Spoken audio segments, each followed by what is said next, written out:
One day, a big lion was sleeping peacefully in the jungle under a tree. A little mouse was playing nearby. Suddenly, the mouse ran over the lion's big paws and woke him up. The angry lion caught the tiny mouse in his huge paw. "How dare you wake me up?" The lion roared. The little mouse was very scared. He trembled and said, "Please forgive me, King Lion.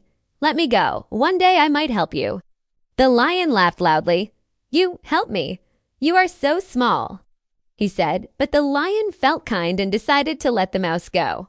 The mouse quickly ran away, thanking the lion again and again.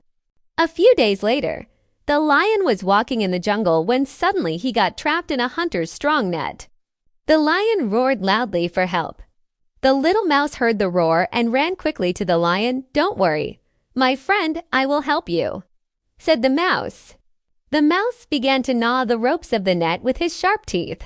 Soon, the ropes broke and the lion became free. The lion was very thankful. "You were right, little mouse. Even a small friend can help a big lion."